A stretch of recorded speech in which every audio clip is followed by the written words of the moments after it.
everyone. Thank you for joining us. If you're just joining us tonight, I'm here with Jane O'Neill, tonight's presenter. Many of you probably already know Jane, and we'll get started in just a few minutes once people have been able to join the meeting. In the meantime, I do have a couple of announcements about upcoming programs, and I just bear with me here because we've surprisingly for such a short month because of the holidays, we actually have quite a lot coming up. Tomorrow night, we have a trip to Athens, Greece with the traveling librarian. Jeff Claves just returned from Greece. He actually was able to go over, and he's very excited to share this brand new program with you. Tomorrow night at 7. On Thursday night, we have our next virtual trivia night. We're very excited. Jeff and I have been coming up with questions for that. And that's Thursday night beginning at 7. Next Wednesday morning, we have a new book brunch, and that is at 10:30 a.m. Deanna and I are really excited to share some new books that we've been reading with you. On Wednesday evening, we have Liz Barber is coming online with us to share a special cooking class on holiday pies. Just when you might be thinking about what to bring to that holiday party, she's going to help us figure that out. And then if you're really interested in art or trying it out for yourself, we have a virtual art class next Thursday, and that is at 7 p.m. Thursday, December 9th. And then a couple of other announcements I have. Jane is hoping to be back for a special lecture to celebrate the Chelmsford Art Society's annual winter show. The exhibit for the annual winter show is up in the library through January. But Jane, we're going to figure out some details regarding when and how Jane is going to be joining us for a special lecture on Paul Gauguin and his trips to Tahiti. And more details will be forthcoming, but definitely check in with the CCA on the Chelmsford Art Society on Facebook and chelmsfordartsociety.com. And we thank you for their continued support of these lectures. I also want everyone to be aware that there is a special Friends of the Library sale happening in the library next week, and that's in the main floor across from the circulation desk. The Friends will be putting up some really excellent finds that might make great gifts for the season. It is primarily through the fundraising efforts of the Chelmsford Friends of the Library that we are able to fund excellent programs like the one tonight. Please consider checking out the sale and becoming a friend. Finally, don't miss any of these great events mentioned quickly tonight by signing up for our newsletter. Visit chelmsfordlibrary.org and click on sign up for library news in the quick links section on the right-hand side of the page. All right. But tonight, we welcome back our favorite, everyone's favorite, Jane O'Neill. Jane holds a master's in art history from Boston University and a master's in education from Harvard University Graduate School of Education. She is a New Hampshire native and has worked at some of the state's most esteemed cultural institutions, including the League of New Hampshire Craftsmen, where she served as executive director, and the Currier Museum of Art, where she held the role of senior educator. Jane founded the Currier Alzheimer's Cafe and led the tour program for the museum and the Frank Lloyd Wright designed Zimmerman House. She has taught art history at the college level for more than a decade, most recently at the New Hampshire Institute of Art. Her organization, Culturally Curious, its mission is to engage, educate, and unify groups through facilitated arts experiences that inspire joy and foster critical and creative thinking, as well as an appreciation for our shared humanity. Tonight, I'm really excited for this program. It sounds so interesting. Art and World War II, Hitler's cultural ambitions and Nazi theft. From his failed attempts as a painter to his grand plans to loot European masterworks, art played a central role in Hitler's personal life and political strategies. Learn more about Nazi exhibitions of so-called degenerate art theft from European churches, museums and private collections, as well as the challenge of restoring works to their rightful heirs today. And with that, I'm going to turn it over to Jane. Please send your questions and comments to the chat so that Jane and I can go through them afterwards. And thank you so much for joining us again, Jane. It's my pleasure. Thank you so much for having me back, Jess. And thank you everybody for taking time out of your day to spend it with us right now. I was just scrolling through the list of participants and I love to see so many familiar names and I remember your faces, and it's just, even though we're virtual, it still feels like this is a really nice community that we have here. So, so thank you again for joining us. And we will be spending some time looking at this gorgeous image on the screen, the so-called Lady in Gold, a little bit later, but our focus tonight is really thinking about how art and culture were kind of woven in to the Nazi leaders' abhorrent regime, and sort of thinking about it from the beginning to the very end. This is a pretty comprehensive program tonight, but it's also pretty much at the 30,000 foot view. So I'm trying to cover as much as possible in the hour that we have together. So just to give you a sense of how we'll move through the material tonight, we will start off thinking about Hitler as an artist. And a lot of people know that he tried his hand at being an artist. And for some, it's sort of always a little bit of a surprise to remember this fact about him.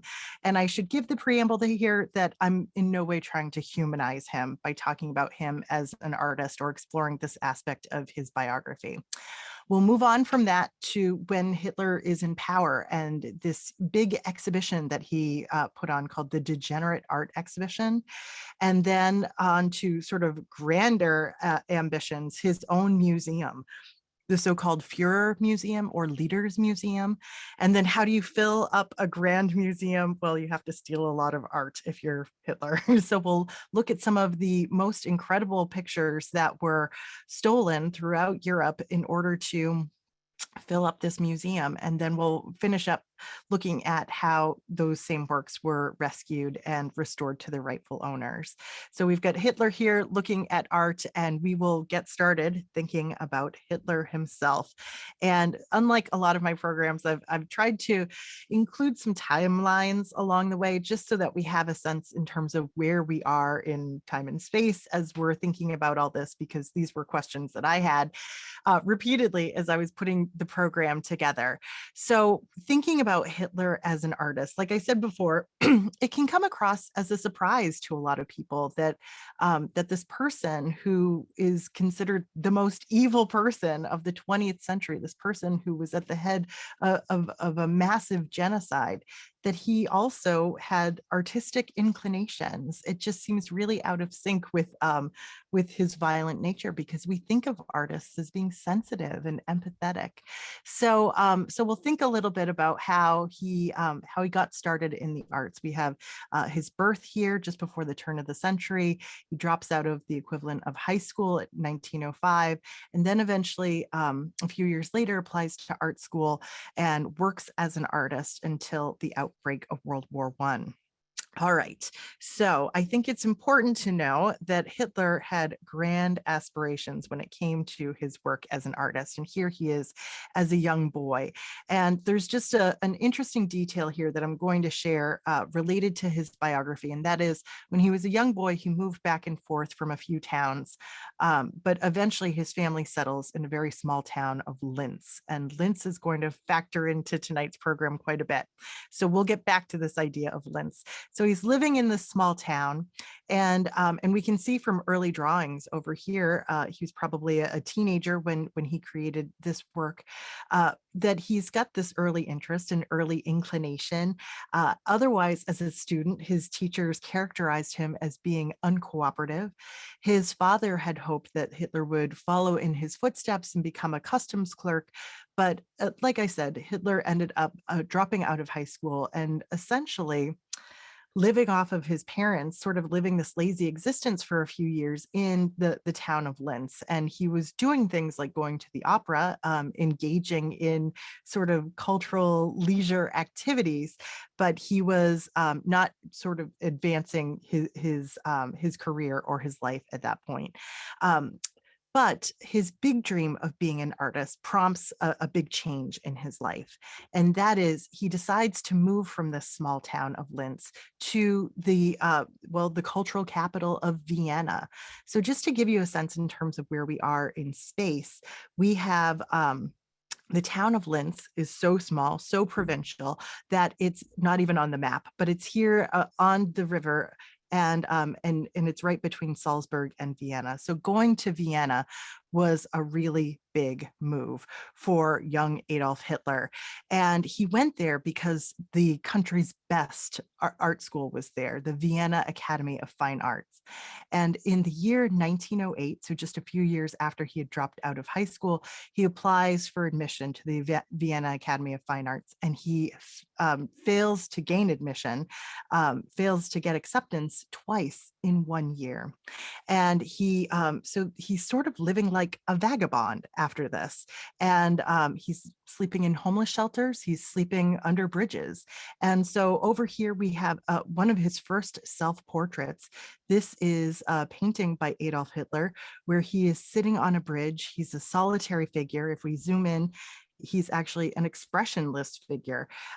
We can't surmise too much about him here, but we do know that he was really struggling at this point in his life.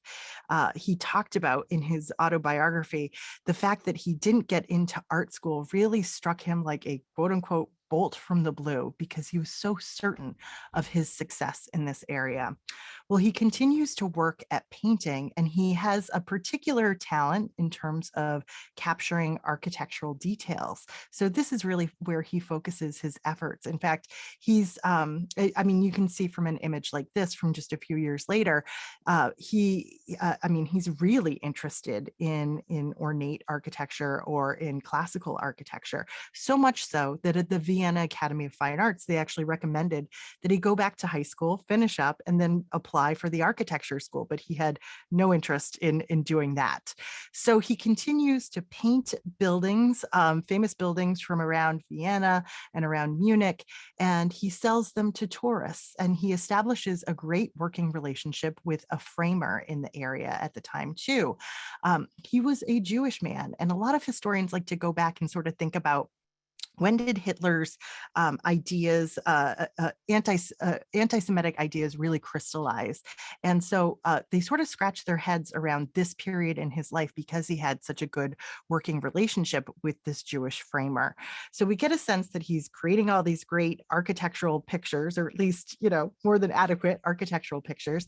He did also sometimes dabble in other subject matter. This is his depiction of the Madonna and Child. I showed this to a friend the other day, and she's like, could you imagine a more Aryan looking baby Jesus over here? And then a sort of simple floral still life here. So you can tell he's relying very heavily on realism, a little bit of nostalgia going along with these. And both of these works date to about 1913. And just to give you a sense in terms of how out of step he was with what was happening in the art world, in 1913, you have artists like Picasso and Duchamp over here who are doing radical things. They are vying to be the voice of a new modern generation. And so they're flattening out their forms, they're reducing down their color palettes. And both of these works, Picasso's Harlequin and Duchamp's scandalous Nude Descending the Staircase, were both from 1913. And this is what the art world was really aflame with, not really, backward looking images that were just, grounded in realism. So Hitler continued to sort of plug away at creating these sort of souvenir type images. These are both depictions of places in Munich, and you can tell that his particular style, his interest in the arts is really grounded in the classical past. I mean, we've got a triumphal arch over here. We've got, I think this is the Munich Opera House over here with Corinthian columns out front. So this is where his passions lie, clearly. Now, things change for Adolf Hitler in 1914. While he's living in Munich, the police track him down because he had failed to register for the military back when he was just kind of lazing about in his hometown of Linz. So he gets into a little bit of trouble that way. But he then fails his military fitness exam. He was declared, quote, unsuitable for combat and support duty, too weak, and incapable of firing weapons. So the military just thought he was completely useless. But then that same year, World War I breaks out and Hitler enlists, and it sort of brings his career as an artist to a halt. Now, of course, at this point, Hitler has nowhere near achieved his grand ambition of being a great artist, but he continues to make art even after he becomes a soldier. This is purportedly a drawing by Adolf Hitler that was done during the war, 1916. This is just called Tank Battlegrounds. This seems a little bit too modern for me to fully believe that this was done by Hitler, but I'm sure war can change a person and their perspectives. So he continues to work through the war and after the war as well. This is a photograph of Hitler in 1923. And even years later, even during World War II, he talks about how he envisions himself kind of retiring someday and just committing himself fully to being an artist. So over here on the right, we have a self-portrait from 1926. So very close in terms of the timing to this portrait over here. Now, there is one work of art, I guess is the maybe it's perhaps the wrong term, but there is one design that Hitler did that you all know, and it's had an enduring legacy, and that is the flag for the Nazi regime, which is, just synonymous with evil. So Hitler himself designed this flag and he really labored over it. He wrote about it in Mein Kampf, how he was like constantly sort of playing with the size of the circle and its relationship to the edges of the red rectangle, and even the width of sort of the wings of the swastika itself. So in the end, it turns out Hitler was a very avid flag designer. He loved flags, and this is unfortunately a big part of his legacy. So we'll wrap up thinking about Hitler as an artist with just a few of these last works, which were a part of a fairly recent auction group that went to auction of I think about 14 works by Hitler that ultimately yielded about $450,000 at an auction house in Germany. Now, in Germany, it's not illegal to sell works by Adolf Hitler, but it is illegal to sell works that have Nazi symbols in them. So people are still buying and selling these things, and it always creates a little bit of a controversy. If I was just wearing my art historical hat and not thinking about the moral implications of this, I would never advise someone to buy work supposedly by Adolf Hitler, because first of all, there's a lot of fakes out there. You don't have to be too good of an artist to fake this kind of work. It's pretty middle of the road. Second of all, Hitler actually wanted most of his artwork destroyed. He decreed that during World War II. So we know he made thousands of objects during his lifetime. At this point, we only know of a couple hundred that are still in existence. So we have a good idea, I think, at this point of how important art was to Adolf Hitler, and how it was he had sort of tied it into his identity, really. I mean, he wanted his role in the art world to be sort of outsized.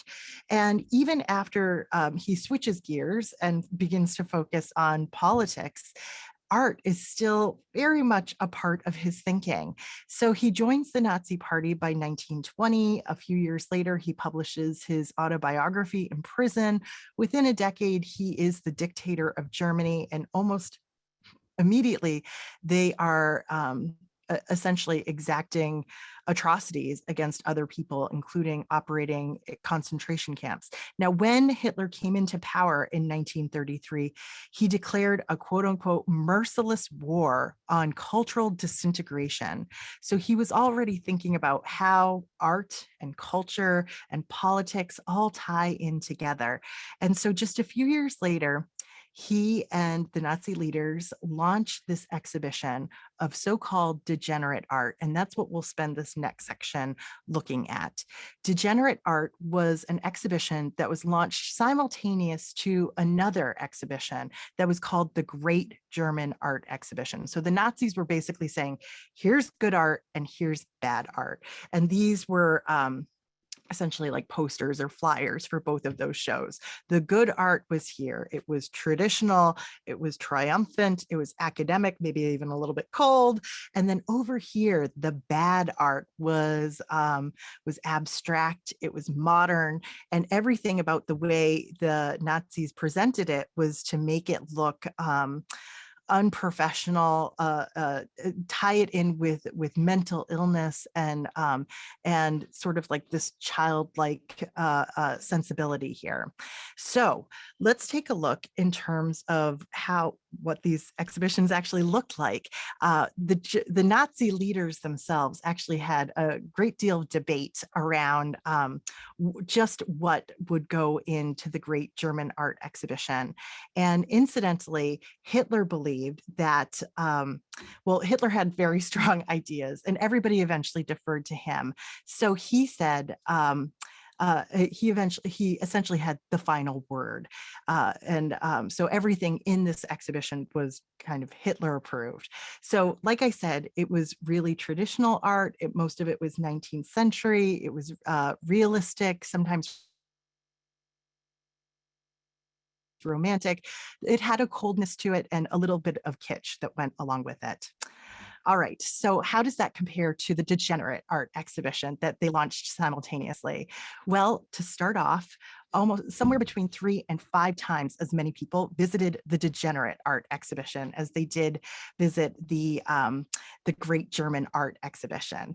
And so you can sort of think of this as almost like the first blockbuster exhibition ever. So here we have an exterior view of the kind of rundown archaeological gallery where they mounted the first exhibition and the crowd of people outside. And so this exhibition ended up traveling to 11 different cities, and I think somewhere around 1 million people went to go see it. And some of them were Nazi sympathizers. Some of them were just people interested in modern art and probably afraid that it was going to disappear soon. So this is the exterior of the Berlin show over here. This is Hamburg. And again, you see the real interest in what they were doing here. So, so there were great artists who were featured in this exhibition. You had Van Gogh, Picasso, Modigliani, Paul Klee, and so many others. So we're going to move inside this exhibition and get a sense in terms of just what was happening there. So let's see how the Nazis presented what they thought of as degenerate art. First of all, they hung paintings askew and they surrounded it with graffiti. And the graffiti was there to disparage the artwork itself. It was phrases like madness is the method, and also things like nature as seen by sick minds. I think it's interesting between these two images, you can sort of see when Adolf Hitler visits the exhibition, they even make things look worse than when it was regularly mounted. Now, this show was thrown together. It was essentially the Nazis took about 20,000 objects out of state-run museums and in about 3 weeks put together this show of about 600 artists. And so there was handwritten labels, handwritten messages on the wall, misattributed works of art, art that was hung just way too close together, as you can see over here. But I think it's important to keep in mind that these mistakes can be viewed as being integral to the exhibition. Essentially, this was an exercise of power with impunity. They had so much power, they could make the mistakes.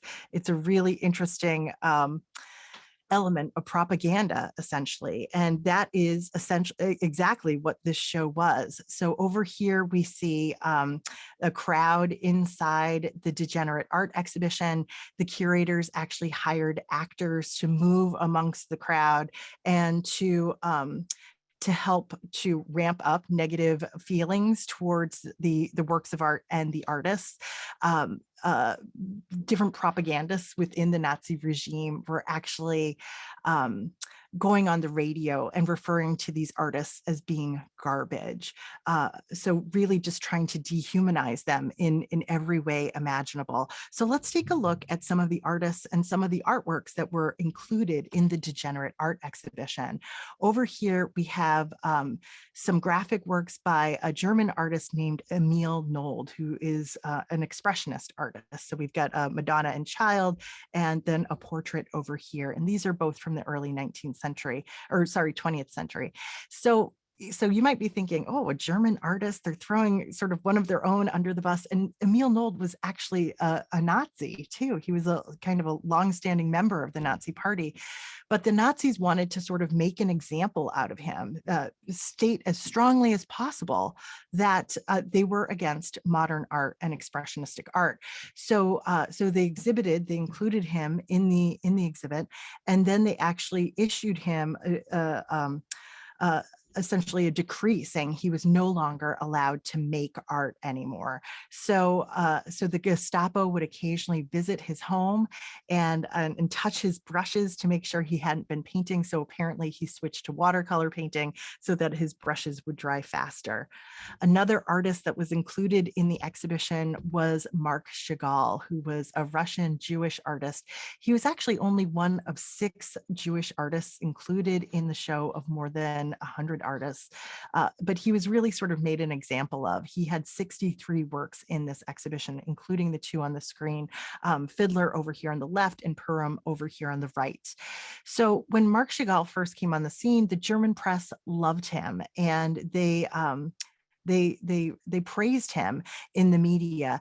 But after the Nazis took power, they made a mockery of him, and they described his artwork as green, purple, and red Jews shooting out of the earth, fiddling on violins, flying through the air, representing an assault on Western civilization.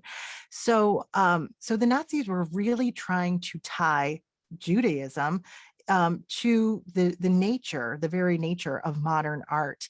And their Ministry of Education put out a statement that was sort of tied into this exhibition. And they talked about all the different modern art movements as being the poisonous flower of a Jewish parasitical plant grown on German soil. Examples of these will be the strongest proof for the necessity of a radical solution to the Jewish problem. So the Nazis were really trying to present this show as being a Jewish show, when in fact there were very few Jewish artists included. So another artist included was Vasily Kandinsky. Here are 2 examples of his work that were a part of the Degenerate Art show. One really loose and expressionistic, the other one really sort of tight and geometric. They were both in a gallery called the Insanity Room. Paul Klee also had objects on view in the Degenerate Art exhibition. The Nazis referred to his work as insane, childish scrawlings, and they essentially destroyed this man's career after being an influential professor for a number of years.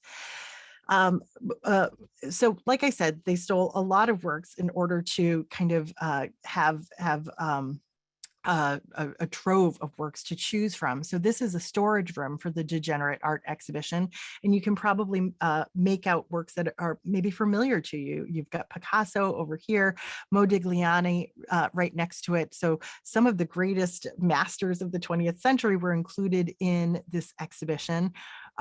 Another shot of storage, we've got Gauguin, Van Gogh, this Picasso down here, the Nazis sold it for $1,800, and it recently sold for $6 million.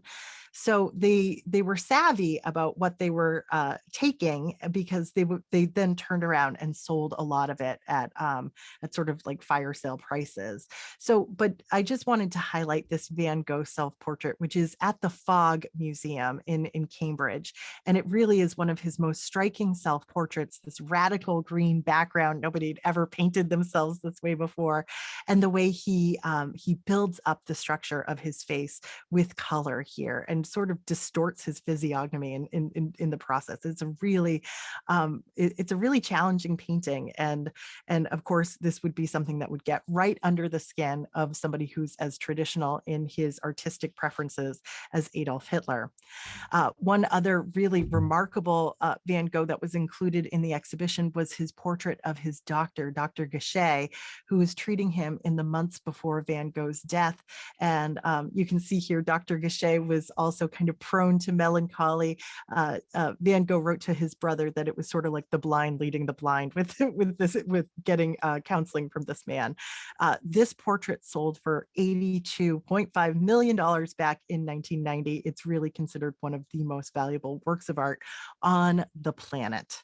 So what did the Nazis do with all of this artwork? Well, like I said, they sold a lot of what they knew was valuable, and that was to fund their activities. But works like this that we only have recorded in photographic form, this is a painting by an artist named Jean Metzinger from 1913. Many works, about 5,000 of them, I believe, were put into a bonfire. So we don't fully even know exactly what was lost from the Nazi theft that was involved in creating this exhibition. Now, one last sort of interesting fact here is that the Nazis were against all sorts of new movements in a variety of media. So they actually launched exhibitions to share their disdain for music, for movies, that sort of thing. So in this case, this is their Degenerate Music exhibition. I think it's just interesting that they try to do this with visuals. And we can see from the flyer over here that they're using, horrific racial stereotypes to speak to jazz music, and that they're also tying that into a Jewish identity here, because that is, of course, their ultimate goal with these exhibitions. So we see that that the Nazis, because of Hitler, are really very focused on art and using art as a way to manipulate people's beliefs about Jewish people. So let's turn our attention to how art continues to be a part of Hitler's ambitions, even after he comes to power. And we can see that with the Führer Museum, the Leaders Museum. So as early as 1925, Hitler has dreams of being a museum leader. And as soon as he comes to power, he begins to develop a plan for a museum in his hometown. And this plan becomes ever more sophisticated the more he is exposed to art from around the world. So in 1938, he goes and visits Mussolini. He sees great works from the Italian Renaissance, and his own aspirations about his museum get even bigger. And then by the end of the war, he has this sort of detailed architectural model of what Linz might look like, and it becomes an obsession. So let's start back when Hitler is still kind of a rising star in the Nazi Party. He is pretty focused on art and has very detailed plans of a museum that he would like to build. What we're looking at here is a museum that existed, still exists under a different name in Berlin. And this was sort of the inspiration for what Hitler was imagining for his own museum. And he was designing it all out. It all had neoclassical architecture like this. And he was designing it down to the gallery. gallery, and what works of art he would put in each of these galleries. Now, I'll just say I was an art history, a graduate student, and I never planned my own art museum, imagining what works would be in it. So he had a real particular passion in this area. And he imagined that he would be the director of this dream art museum that he was creating. And he even thought of the works that would be in these galleries. He wrote in his autobiography, he wanted works by the artist Morton von Schwind, who we see over here on the left, and also Böcklin, who we see over here on the right. So these are artists that paint realistic pictures, kind of romanticized pictures, 19th century works, sort of Germanic works. And this is what he loved. And Hitler wrote that both of these artists made good Aryan art. And in his dream museum that he was designing for Berlin, both of these artists would have had 3 galleries just filled with their art alone. So then Hitler runs into sort of a snag in his plans. And the snag here is that Berlin already has a number of great art museums. So that's when he begins to focus his dreams and his planning to his small hometown of Linz. Now, remember, we looked at the map of Austria before, and Linz was small enough that it didn't even register. It wasn't even on the map. It was a provincial town. And so for Hitler, it was about making his hometown a grand imperial city. And so we can see him here with this architectural model. And here's a detail of the model itself with his museum kind of at the center of it. If you're going to make a grand imperial city, you have to start with kind of an anchor in your design. And for Hitler, that was the museum. He also included an opera house, parade grounds, hotels, transportation. I mean, he had it all planned out. So this is essentially the design for his dream museum. And even though the plan here, or the model, looks small, the facade was supposed to be about 500 feet long, and the museum itself was designed to house 27,000 works of art. And there was no detail that he didn't consider. He was thinking about the furniture inside, the space between the objects in terms of how they would be arranged, and he knew exactly what he wanted for this museum. As the war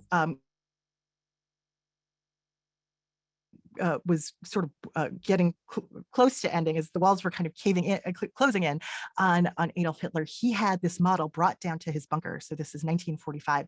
And he would spend hours a day silently staring at this model of his grand plans for redesigning his small hometown.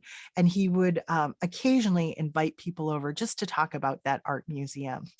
After his death, the Allied forces found his private library, and it was just filled with all of these architectural renderings, all of these drawings about that museum. He was clearly sort of obsessed by this plan. And shortly before he took his own life, he dictated a new kind of will and last wishes, which included the idea that people would still build his museum even after his death. And spoiler alert, that never happened. So we have the sense of how important this museum was to Hitler. So how was he going to get the artwork for it? Well, he was planning to steal it. So we're going to sort of dive into what some of these great works were that were stolen. And the Nazis started stealing works of art very early on, right as Hitler came to power, essentially. And then they began to align military campaigns with places where they wanted to steal art. It was sort of the military campaigns and art theft went hand in hand. And then at a certain point, Hitler essentially had hundreds of people spread out across Europe who were doing this kind of advance work for him, and robbing cultural institutions and private citizens. So here are a few pictures of Hitler with some stolen work. Over here. Here he is with another Nazi leader, Goering. There was so much stolen artwork that Hitler was encouraging other Nazi leaders to also collect works of art. And so occasionally he and Goering would sort of go toe to toe over works that they both wanted. But in the end, everybody would always defer to Hitler, but there was plenty of stolen artwork to sort of trickle down. There was so much stolen artwork that by the end of the war, approximately 20% of all the art of Europe had been either looted or destroyed. This was looting and stealing artwork on a scale that history had never seen before. So just to give you a little bit of a deeper sense in terms of what this looked like, in Paris alone, the Nazis would take works, most of them from private citizens who were Jewish, collect these works at a small art museum called the Jeu de Paume, where they were sort of inventoried, and then they would go off on trains around Europe, headed to destinations where Nazis could either send them off to wherever they were storing these things. Here is one of those trains filled with works that were destined for Goering's, I think it was his country house. The train was abandoned at the end of the war and then eventually looted by locals who thought there was schnapps on the train. They didn't really care for the art that was there, apparently. So where do you put all of this stolen artwork? Well, the Nazis were very mindful of the fact that there were huge bombing campaigns as part of this war. Think of the London Blitz. They didn't want the works to be destroyed, so they put them in strategic locations. This castle was one of the main kind of hiding places for these works of art. The new Schweinstein Castle in Bavaria, it was considered a great location because it wasn't a strategic bombing location. It was just too remote. So this was one place where the Nazis collected a lot of art. Not surprisingly, Hitler at one point painted this castle. Apparently, this is according to the New York Times over here. Inside, this is how full they filled this particular castle with all of this stolen artwork. And we'll get back to that when we talk about restoring these works to their owners. So we're going to switch gears and start talking about art. And I wanted to share with you just a few of the works that probably the most important works that were stolen by the Nazis during World War II. If you've been to some of my other programs, we've talked a lot about the Ghent Altarpiece in recent months. So I want to sort of move through this one kind of quickly and just focus on some points that we don't normally talk about. The Ghent Altarpiece, of course, is an oil painting on a grand scale. This is a 12-foot high altarpiece, and you can see just how large that actually is in this photograph here, and that it opens up like this. So this was created for a church setting, and it was normally closed, but then on important religious holidays, it would open up and just inspire awe in everybody who was looking at it, because the colors are simply magnificent. The level of detail is really awe-inspiring. So it's religious in terms of its subject matter, of course, and it was painted by the Van Eyck brothers, like I said, at the early part of the 1400s. So I just wanted to focus in on a few of the elements of this picture that I don't normally talk about in other presentations. So the first component of this altarpiece, and of course we're looking at the open view of the altarpiece too, is I wanted to zero in on the nudes. That's always exciting. So whenever you're looking at a religious picture with nude people, you can safely assume it's Adam and Eve. And these depictions of Adam and Eve were essentially the first life-size, full-size nudes that had been painted since classical antiquity. Artists were not making works that looked like this during the Middle Ages. So notice and appreciate the incredible detail here. I really like Adam in comparison to Eve. The detail of his hair and his beard, and then of course this wonderful detail of his foot looking like it's stepping outside of this frame, and then Eve is over here holding the fruit that is the temptation, and of course directs us to think about original sin in the Garden of Eden. If we go back to the altarpiece itself, a couple of other frames that I wanted to draw your attention to, which I admit for years I always sort of thought of as being like filler, is the angels making music. You can see them playing instruments over here, and the angels over on this side are singing. So we're going to zoom in on them and just appreciate, again, for the moment, the incredible textures that these artists were able to elicit with their brushes and their oil paints. Notice these beautiful ringlet curls and sort of brushed out curls that some of them have, the beautiful crowns on their heads with the jewels and the pearls. But what I love most about this particular panel is that these angels are singing, but you can tell it's not easy for them to kind of hit the high notes here. They are struggling. I can really relate to this because I have a horrible singing voice, and I think I make these same expressions when I sing. It's just like this little slice of life here that's just so endearing.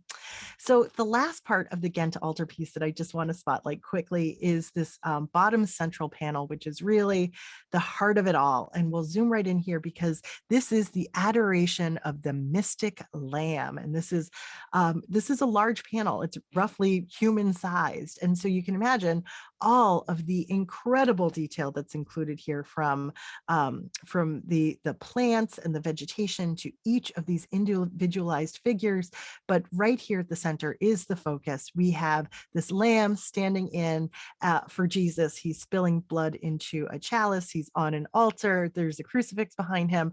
So everything about this particular panel is about redemption. It's about, Christ's sacrifice. So the whole altarpiece starts with Adam and Eve and sin and boils down to this lamb and redemption. It's a really incredible work of art. And the Nazis intercepted this painting as it was being moved for safekeeping out of the cathedral in Ghent, where it is normally displayed. Goering momentarily thought of keeping it for himself, but then he thought, no, this is how I get into Adolf Hitler's good graces. And so this was designated for the Führer Museum. Another work from Northern Europe that was stolen and designated for the Führer Museum is Michelangelo's Bruges Madonna, which is in the city of Bruges. It's the only sculpture he ever created that went outside of Italy. And it's a kind of unusual sculpture. I have to say, I sort of struggle with it, to be honest. He created this sculpture shortly after creating his famous, sort of like his breakthrough work of art, the Pietà, which is at the Vatican in Rome, the depiction of Mary cradling the body of her dead son who has just been crucified. Michelangelo focuses on their perfect beauty in order to convey their divinity. And just a few years later, Michelangelo, our Italian Renaissance master, is creating another beautiful Madonna, but in this case, it's with her infant son. And I'll editorialize here a little bit. I find this sculpture to be very cold. It's that same, over here, the Madonna has sort of this look of, she's serene. Here, there is a moroseness to her expression. There's limited interaction between her and the Christ child. He's actually kind of pulling away from her as though he's stepping away. And I would say, if you compare it to the kinds of depictions of the Madonna and Child that his rival Raphael was creating around the same time, you can see why Raphael was very popular and successful. He created depictions of the Madonna that were affectionate and endearing and really beautiful. And over here, Michelangelo's Madonna is almost unsettling in her coldness and to me what sort of seems like a little bit of a detachment. And so that being said, it's still a Michelangelo. If somebody offered it to me, I'd have no problem taking it. For the Nazis, they wanted it for themselves. And you can imagine in all of these European cities, people were fighting for the cultural heritage that defined their city. So for the Nazis to get this work out of Bruges, they actually hid it between two mattresses, and put it in the back of a Red Cross truck and got it out of the city that way. So the next few works are also by Italian Renaissance masters, but they all came from this one collection that was in Krakow, Poland, and that came down from a royal collection. So this is Leonardo da Vinci's beautiful portrait of a young woman with an ermine from 1490. So Leonardo da Vinci, of course, one of the greatest, most celebrated artists of all time, only created 4 finished portraits of women during his entire career. And we all know who one of them was, the Mona Lisa, painted about 15 years later, one of the most, well, the most famous work of art of all time. So Lady with an Ermine was, I mean, you can sort of see this wonderful connection with like the pose of the hands and the three-quarter profile pose that both of them have here too. This is a little bit earlier. It's a little bit more simple in terms of his approach to shading and that sort of thing, but it's really a lovely portrait of the 16-year-old mistress to the Duke of Milan. The ermine here looks sort of like a mythical beast, but apparently was included as a reference to cleanliness, perhaps her virtue and that sort of thing. Now, this work was stolen from a Krakow museum.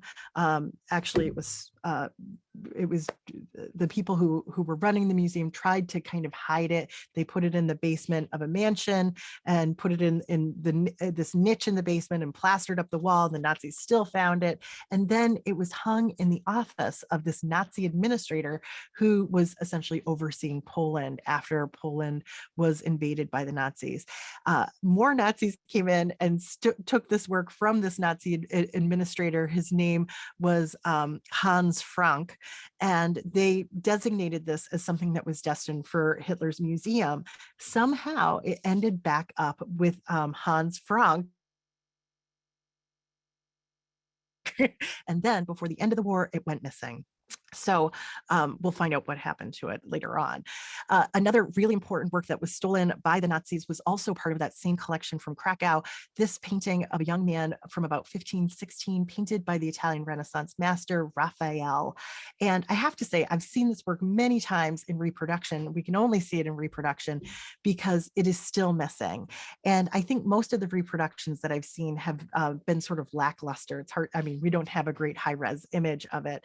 But now that I've spent some time looking at it, I really do appreciate it. And I think particularly when you compare it to other master works by Raphael, in particular his School of Athens, where he's painted all of the great thinkers throughout all time and included himself over here, another self-portrait of the artist, I think you can easily make the case that his portrait of a young man is a self-portrait.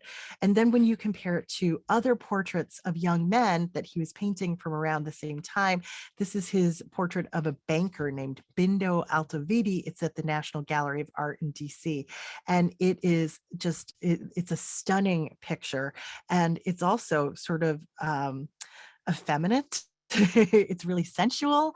And I think you can get, the more you look at Raphael's self-portrait over here, you see the same kinds of qualities. You see, this fur draped over his shoulder. You get a sense of the texture of the fabric of these loose sleeves that he's wearing, even a sense of the texture of his hair. So I think his self-portrait here sort of falls in line with the kinds of images he was making of other young, successful men at the same time. So like I mentioned, Raphael's work is still missing. There's an empty frame in Krakow waiting for it to come back. If it were to come to auction these days, it would certainly be worth more than $100 million. So the last work that I wanted to share with you that the Nazis stole is this work here. And I wanted to share it with you because this was Hitler's most favorite work of art. And we're not looking at the Italian Renaissance anymore. This is the Dutch Baroque, and the artist here is Vermeer. The Astronomer was painted in 1668. So Hitler thought of this as a celebration of early Germanic scientific achievements. But I have a theory about this, and I think he was interested in this picture because throughout the history of art, whenever you see someone with their hand on a globe, it typically references global domination, and I think that was something that certainly appealed to Adolf Hitler at this point in his career.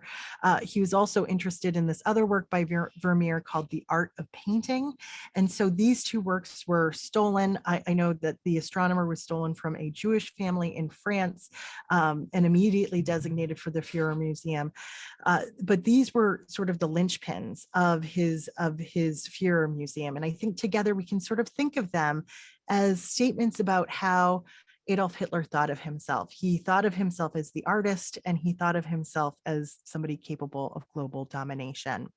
All right, so we will wrap up thinking about how these works were rescued and how they get back to their rightful owners. On our timeline here, I just want to point out a few important facts. A lot of people are familiar with the Monuments Men. There's a great book, so movie that went along with it. They got to work before the end of the war. It was considered so important to start protecting the cultural heritage that existed throughout Europe, that they were there advising on where you could and couldn't bomb, and they would move in after military strikes to sort of see what needed to be saved. So the Monuments Men was comprised of several hundred soldiers who had a fine arts background most of the time, and they weren't just Americans, they were soldiers from all of the Allied forces. And before long, their mission also included finding these works of art and restoring them to their rightful owners, because the grand scale of the looting that was going on became apparent. All right, so we saw the castle before, and we know that the Monuments Men accessed this castle towards the end of the war, and it took them a full year to sort of go through everything and empty it out. One of the Monuments Men said they filled 49 train cars full of artwork just from this castle alone. And imagine the difficulty of trying to identify everything and then think about where it belonged. So this was kind of an overwhelming project, and the Monuments Men really didn't have any resources at their disposals. There was like no communication tools. Phone lines were down. They didn't even have Jeeps that they could use. So this was quite an undertaking. So they began to focus on the most important works of art. This is the Monuments Men discovering a Rembrandt self-portrait in a mine. A few more of them discovering over here drawings by Dürer and prints by Goya. So their focus was, kind of the best of the best, and where does it belong? Now, the biggest find for the Monuments Men and their important work was in a mine underneath Austria, I should say, at the, forgive my pronunciation, the Altauss mine. It was about a quarter mile underground, and there was only this one long passageway to access it, and it was sporadically lit. But once you got down this passageway, it opened up into this huge cavern, because this was a salt mine and it went on forever and ever and ever.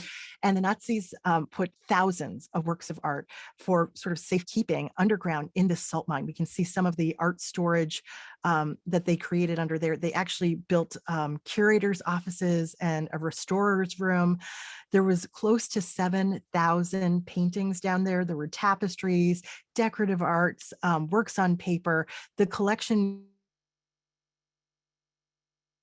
was really astounding.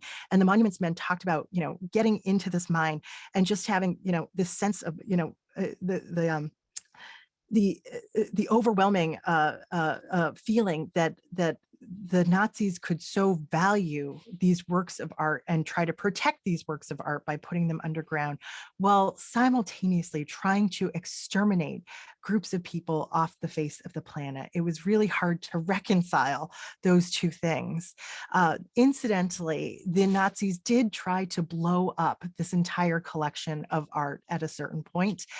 Hitler at one point issued an order saying, essentially, blow up everything, roads, bridges, everything. He thought the end of the war was coming. He eventually takes that back, but the Nazis wanted to see that through with this salt mine. And so they took 8 unexploded bombs and they put them inside the salt mine using these boxes that essentially said, it was carrying art. 2 of the salt miners essentially figured out what was going on, and they exploded that one long tunnel so that the Nazis couldn't blow up that entire collection, which would have represented such an incredible loss for our cultural heritage, essentially, if it was gone. So eventually the Monuments Men, they get inside and they start finding so many of these works of art that we talked about as being missing, works that were stolen from all over Europe, were apparently assembled in this salt mine underground. It was almost an ideal place for them because there was no sunlight to degrade them, and the salt actually helps to maintain the humidity fairly steady. So here's the the monuments men seeing this panel of the mystical lamb. Here they are with the Eve panel from the Ghent Altarpiece, and a few more of them we see are struggling singing angels over here in the background. This is all in that same salt mine. And so they were able to restore the Ghent Altarpiece and bring it back to Ghent and the cathedral where it was originally housed. Just earlier this year, that cathedral unveiled this new glass case that they spent 30 million pounds on, or sorry, euros, I should say, 30 million euros in order to protect this incredible altarpiece, which hopefully will never get stolen again. And then we have the Bruges Madonna over here. That was also found in the salt mine. In the next few images, I say, look at this one monuments man face, because you can see just how stressed out he is by the prospect of getting this beautiful Michelangelo out of this salt mine in that narrow passageway. And so I always go back to his face in all of these images, because the weight of that responsibility is so clear on his face. And that has been restored to the cathedral in Bavo, in Bruges, and now is behind glass as well.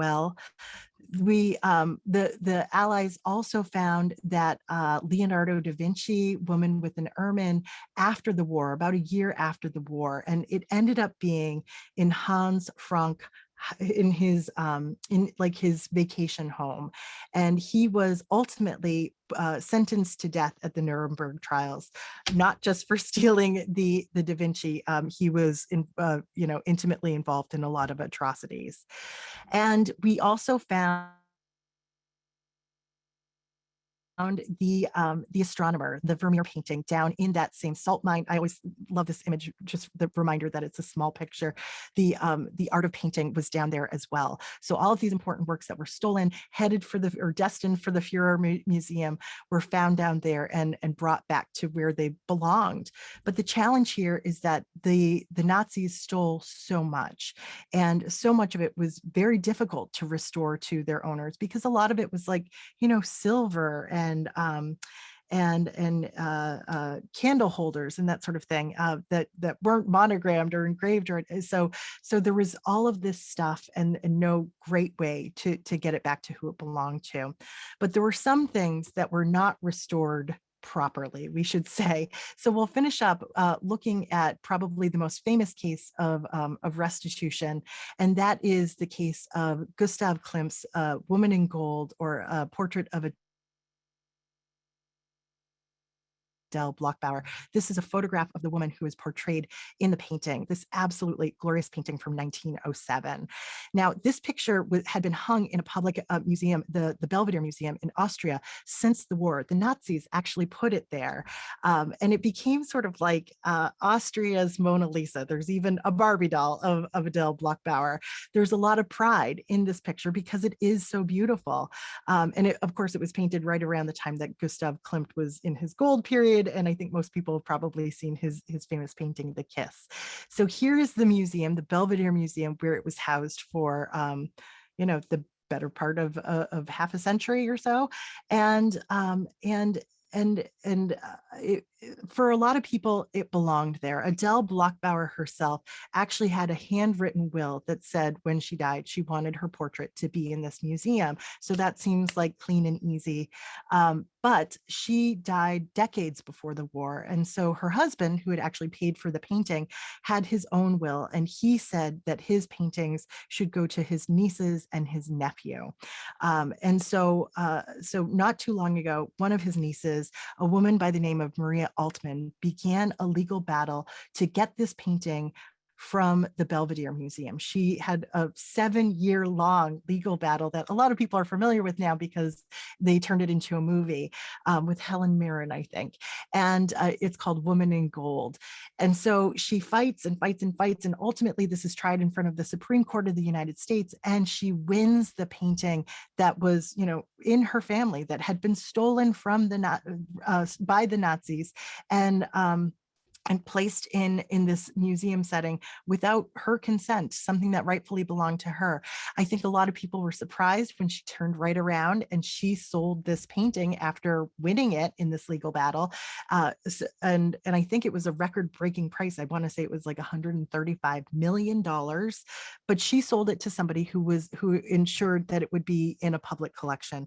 For her, it was important that the public could see this and could have access to it. But to her, the fact that it was in that Belvedere Museum was a lie, and it was essentially perpetuating the misdeeds of the Nazis. So she wanted to correct that, and I think it's a really courageous thing that what she did. So we'll wrap up tonight with a few big ideas. This notion of appreciation for the work that all of these people did on the ground in order to save these works that we now treasure to such a degree. This is George W. Bush giving the National Humanities Medal to the monuments men that were still alive back in 2007. And because of their work, I mean, we still have so many of these priceless works of art that we can still appreciate. We also have the notion that that the way we track these works of art has completely changed too. If you were to work at an auction house or at a large museum, they have entire departments just dedicated to provenance research. So if a work of art was created before 1945, you basically have to account for where it was during World War II and whether or not the Nazis bought it, took it, sold it. So there's a lot of research involved with works created before 1945, and happily there are more and more headlines that look like this these days, and hopefully fewer people that have to fight as hard as Maria Altman did in order to gain ownership of things that are rightfully theirs, because it's not just a matter of right and wrong. It's really sort of a moral question at this point. So I will end there, and I welcome any questions or comments anybody has about the Nazis and art and theft and restitution. So thank you everybody for your attention tonight. Hi, Jane. Hi. So I have, so Ada, hope I'm pronouncing that right. I remember seeing some art magazines from the 1930s. The covers look like 1937 cover art from the exhibition. Can you tell us something? Oh, sorry, I just lost it. Can you tell us something about these magazines? Okay. Yeah. Can you tell us something about these magazines? An acquaintance had several of these magazines from that time. I regret not asking about them. And then also she says, I've seen same person might be different. Okay. So anyway, the magazines, go ahead. Okay. Well, without seeing them, it's hard for me to know exactly what you might be referencing, but I'm almost wondering if your friend might have had those same kind of catalogs that we looked at, because we just saw the covers of them. So I wonder if that is in fact what you saw. I'm sorry, without a little bit more information, it would be hard for me to really say anything more about it. But that's interesting that you saw something related from exactly the same time period. So that's might be interesting to go back to that again. She says that she's also seen small figurines of young nude women with blonde bobbed hair, one balancing on a golden globe looking skyward, outstretched arms, another with the nude seated on the ground, legs uplifted together, arms stretched forward, holding a golden ball. These seem to be athletic young women. I think they're made by Rosenthal, or maybe you can help me. Hetchenritter? It's really hard for me to say without seeing them, but okay, that certainly reminds me of what we were we're looking at with the Degenerate Art exhibition and the Great German Art exhibition. So if you look over here on the right, Yes. I mean, look at all the sculpture that they included. It's so in line with what you were just describing. They really like realism. They really like anything sort of heroic like that. So, so I wouldn't be surprised if there was a connection there, if all the dates kind of line up that way. So, so these are things definitely worth exploring a little bit more. Yeah, I think that I know what the holding the arms outstretched, holding the golden ball references, and I'm gonna look that up and I'll send it to you. Jane is so insightful and detailed. I have no questions, but once again, thank you. Lots of thank yous. What is the likelihood of finding another large cache of art stolen by the Nazis? I think it's actually pretty likely. Yeah.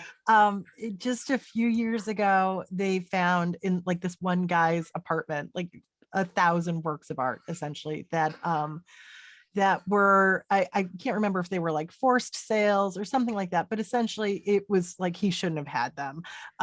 They probably won't be like the Da Vinci's and the Raphaels that we were looking at. I think those are really like the best of the best that have been to a certain degree accounted for, but that's not to say that there aren't, that there couldn't be surprises out there too. So, so I think that there's definitely things that we'll continue to hear about. Did the way the artwork was stored have any detrimental effect on the pieces? Yeah. It looks as though I can imagine that shipping these works of art and then the way that they were stored probably dinged them up quite a bit. But by all accounts, storing them underground, so out of direct sunlight and in the salt mine where the humidity was pretty steady, was fairly good for it. And so, I mean, if it wasn't going to be in a climate controlled museum, that was actually an okay place to put it. But I can imagine just the movement of all of these things. I mean, can you imagine moving almost 7,000 paintings? You can imagine that things got dinged up and roughed up in a way that they wouldn't have if they had all just stayed in like the nice settings that they existed in before. So I'm not sure if it was really the storage, but I would say that certainly the handling and the movement of them. It's so sad. I'm sure that there was a lot of restorers that were Yes. like getting ready to put these paintings back together again. Right. Did any of the supposedly degenerate artists that were living in unoccupied countries respond or protest their inclusion in Degenerate Art show? And that's a really good question, Karen. That's actually an area that I did not fully explore. That's worth exploring. I'm pretty sure that Paul Klee, I'm not sure if he spoke out. I think that there were, if you were close enough to Germany, you were probably pretty afraid of the Nazis. And then, I mean, then you have people like Van Gogh who were long dead. So, so I think because most of those works had come from German collections, it was like a heavily Germanic. And I think otherwise there were a lot of people that were pretty afraid. But I'm sure there were a few voices out there that were pretty disgusted with what was going on, whether they were the artists themselves or, you know, other sort of leaders in the art world. Wendy asks, much better than the Monuments movie is a documentary called The Rape of Europa. Oh, I think I've seen that. It's basically the story that Jane is telling us. It's the story of Nazi Germany's plundering of European arts during World War II. Yes. I think that sounds like something that might be part of our Canopy collection. So definitely check out, if you're a Chelmsford Library patron, definitely check out our Canopy film screening, film streaming service, because they have a lot of the Criterion collection on that. So Elaine is asking, it is beautiful to see in person, but wish the new gallery painted the walls black as the owners did in Vienna. She's talking about the Lady in Gold. Yes, yes. Yeah. And so you could go see it in New York City yourself if you'd like. I have not seen it yet, but now, Elaine, you make me really want to book a train ticket down to New York City. It would be amazing to see it in person. Is there a team of experts who is still looking to find returned stolen works, and where is this group located? Ooh, that's a really good question. As far as I know, no. Really? Wow. I think it's sort of left up to different countries at this point. Yeah, I mean, I don't know of one, but if somebody knows of one, please feel free to jump in. That is a really good question.